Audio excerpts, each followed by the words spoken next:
Definitely তাসকিনকে আমরা একজন leader হিসেবে দেখি। পেস বোলার যারা আছে তাদের লিডার। তাসকিনের ফিজিক্যাল কন্ডিশন যা, তাকে অন এ রেগুলার বেসিস খেলানোর সুযোগ আমাদের খুব বেশি নেই। জাতীয় দল যখনই যেখানে খেলবে লক্ষ্য জয়ের জন্যই থাকবে। আমাদেরকে মেডিকেল ইউনিট থেকে যে সংবাদটা আমরা পেয়েছি যে তারা তাসকিনকে পূর্ণাঙ্গভাবে তৈরি করার জন্য কিছু যে সময়টুকু দরকার সেই সময়টুকু তারা যদি বিবেচনায় নেয় তাহলে এই পাকিস্তান সিরিজে আসলে তাকে আমরা পূর্ণাঙ্গভাবে পেতে পারবো না। তো তার মানেই হচ্ছে যে শ্রীলঙ্কার সঙ্গে আমাদের যে একটা পূর্ণাঙ্গ সিরিজ আছে, টেস্ট ম্যাচ, ওয়ান ডে এবং টি20, সেখানে তিনি অ্যাভেলেবেল থাকবেন।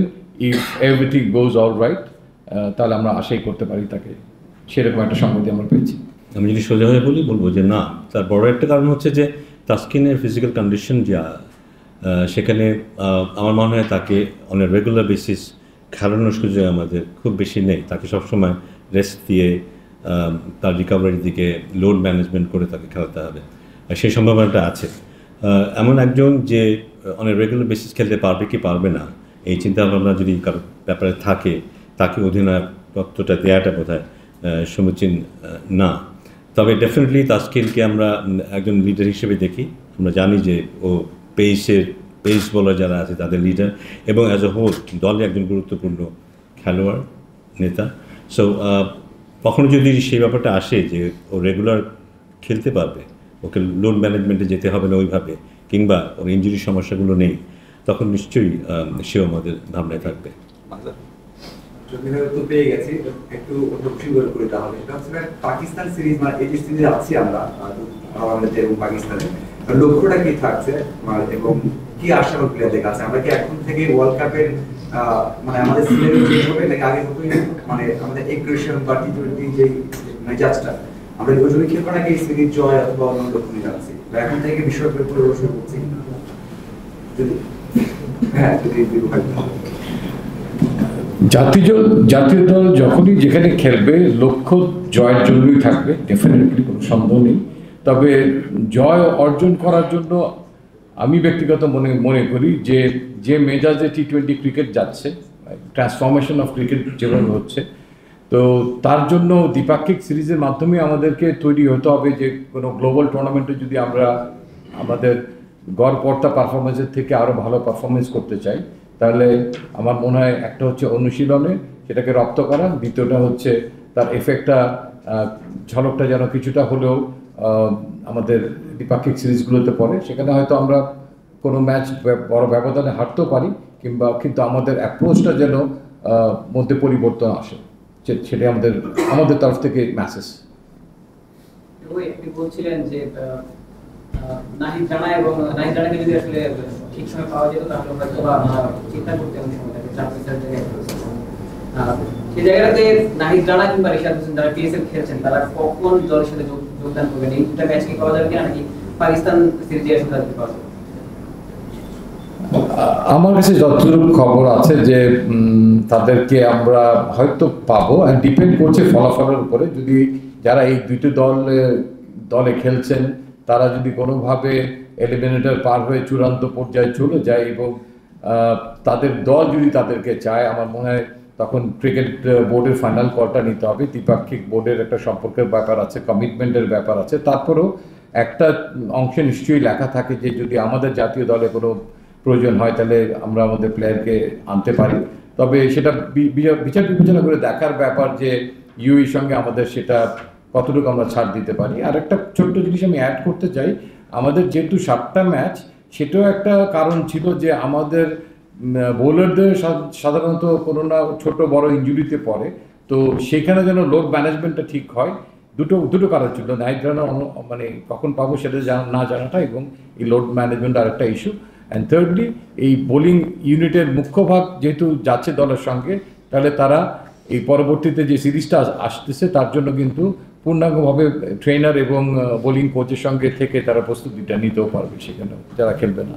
লাস্ট ওয়েস্ট ইন্ডিজ ট্যুরে আসলে রিপন মন্ডল ছিল পেস ডিপার্টমেন্টে, তো এই সিরিজ আসলে তিনি নেই। আর আমরা যদি টেস্ট সিরিজটা দেখি লাস্ট সিরিজে যে জাকির হাসান তিনি প্রথম ম্যাচে ছিলেন, স্কোয়াডে থাকেও খেলে আসলে বাদ দিচ্ছে, রিপন মন্ডল কিন্তু সেটা কিন্তু না খেলে বাদ দেওয়া হচ্ছে। মানে এটা কি আসলে ক্রিকেটারদের কাছে কোনো ভুল পাওয়া যাচ্ছে কিনা, প্লাস দ্বিতীয়ত হচ্ছে মানে ক্রিকেটারদের সঙ্গে এই বিষয়ে আসলে আপনাদের ক্লিয়ার কমিউনিকেশন থাকে কিনা? কারণ হচ্ছে দেখা যাচ্ছে পরবর্তীতে গিয়ে ক্রিকেটাররা অভিযোগ করেন যে তাদের বলা হয় ক্লিয়ার বার্তা দেওয়া হয় না।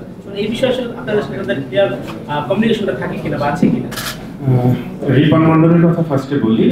রিপন মন্ডলেরটা ছিল এরকম যে ও খুবই ইয়াং, প্রমিজিং, এবং তখন আমাদের একটা ভ্যাকেন্সি ছিল টিমে।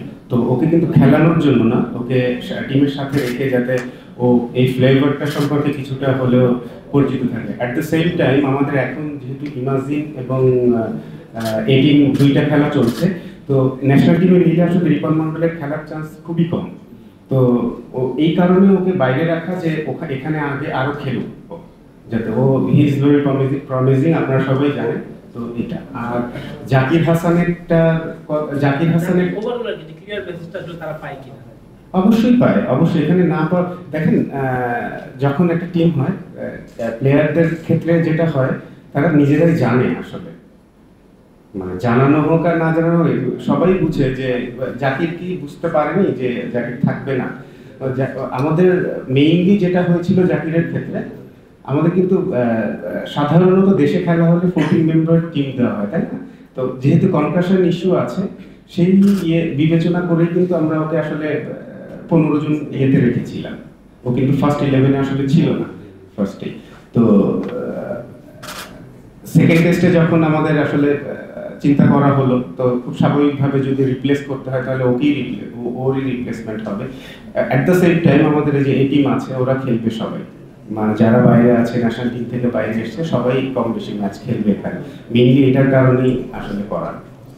একটু অ্যাড অন করি আপনাকে, সিলেট টেস্টটা শেষ হওয়ার পরে I think I had more than 40 minutes discussion with Zakir Hasan, অনেক লম্বা, যেহেতু ওখান থেকে চলে যাবে, সামনে আমাদের পরিকল্পনা কি, ওর কি করণীয়, তো সেগুলো নিয়ে আমার মনে একটা হেলদি ডিসকাশন ওখানে আমার সঙ্গে হয়েছে। এবারে স্কোয়াডে কি কেউ আছে যারা আসলে 11-এ চান্স পাবেন না? মানে স্কোয়াডে থাকলে তো আমরা যেটা বুঝি 11-এ মানে সিলেক্ট করার জন্য তারা। আমি তোমাকে একদম পূর্ণাঙ্গভাবে তো আমি এটার উত্তর তোমাকে দিতে পারবো না, তবে আমাদের একটা ডিসকাশনের একটা বিরাট অংশ ছিল যে আমরা অপরচুনিটি এবার দিব এবং হেলদি অপরচুনিটি থাকবে। একদম 7টা ম্যাচ তো কাজে 16 আনা তো আর মিলবে না, মানে একটা রিজনেবল একটা জায়গায় আমরা পৌঁছানোর চেষ্টা করব, এরকম একটা আলোচনা ছিল। আর সবাই জানে যে ফার্স্ট 11টার সময় কিন্তু আমরা একটা ব্যাকফুটে থাকি। তারপর আমাদের সঙ্গে টিম ম্যানেজমেন্টের একটা ভালো ডিসকাশন হয়েছে ব্যাপারটা নিয়ে। আপনার ফাইন ব্যাক কথা যেটা মনে হলো যে এক্সপেরিয়েন্স ম্যাটার করেছে সিলেকশনে, তো সেখানে শুধু শান্ত বিবেচিত হয়েছে বলে আমার মনে হচ্ছে আর কি, আমি যে টিমটা দেখলাম। তো আরো তো এক্সপেরিয়েন্স ক্যাম্পেইনার ছিল, মিরাজের কথা উঠে এসছে, মোসাদ্দেক হোসেন শহীদ, নুরুল হাসান সোহান, এরা বিবেচনায় ছিল কিনা? কারণ এক্সপেরিয়েন্স যদি শুধু বিবেচনায় আসে তাহলে মোসাদ্দেক হোক সেটা 50 ওভার ক্রিকেটে, আমরা এবারে ঢাকা লিগে দেখেছি ট্রিমেন্ডাস পারফর্ম করেছে, তার সোজা কথা কারেঞ্জাস ছিল এবং টিমকে টেনে নেওয়ার একটা প্রচন্ড স্পৃহা ছিল, পারফর্ম করেছে। মিরাজের কথা বলেছি, সোহানও কিন্তু ভালো পারফর্ম করেছে। এবং লেফট আর্ম স্পিনারদের মধ্যে রাকিবুলকে নিয়ে আপনাদের কোনো বিবেচনা ছিল? রাকিবুলও কিন্তু যথেষ্ট ভালো বল করেছে এবং বিগ ম্যাচগুলোতেও তার কার্যকরিতার পরিচয় রেখেছে। শেষটা দিয়ে শুরু করি। আমরা লাইক টু লাইক জায়গায় কিছু খেলোয়াড়কে চিন্তা করে রেখেছি, তার মধ্যে কিন্তু রাকিবুল আছে এবং রাকিবুল যেন সবগুলো ম্যাচ পায়, রিপন মণ্ডল যখন খেলবে তখন যেন খেলার সুযোগ পায়, তার জন্য কিন্তু তারা এইচপি টিমে আছে, তাদেরকে এখানে আনিনি। আর নুরুল হাসান সোহান ডেফিনেটলি ওই লাইক টু লাইক জায়গায় তিনিও আছেন এবং অনেকদিন খেলার বাইরে। মোসাদ্দেক বহুদিন খেলার বাইরে। মোসাদ্দেকের জায়গাটায় যে জায়গাটা সেটা হ্যাঁ 50 ওভারে যতটা ইজিয়ার টু অ্যাকোমোডেট হিম, T20-তে 4টা ওভার বল করা এবং সেই জায়গাটায় সেই অবস্থানে পৌঁছাটায় এখনও পৌঁছাতে পারেনি আমি মনে করি। 6 বোলার অপশন হিসাবে he can B a very handy. তো কেউই কিন্তু বাইরে নেই, মানে বাট আমরা যখন একটু ছোটো করবো তখন হয়তো কেউ দু একজন ছিটকে পড়বে, বাট অপরচুনিটি আসবে। আর অভিজ্ঞতার যে কথাটা বলা হলো, আসলে আমি যেটা বললাম, যদি সম্ভব হতো আমি আরেকজন ব্যাটসম্যানকে অ্যাকোমোডেট করার মানে চেষ্টা করতাম, কিন্তু আগামীতে নিশ্চয়ই ওই জায়গাটার অপরচুনিটিও ক্রিয়েট হবে এবং মেহেদী মিরাজ কিংবা এরকম আরও দু একজনকে আপনারা দেখতে পাবেন।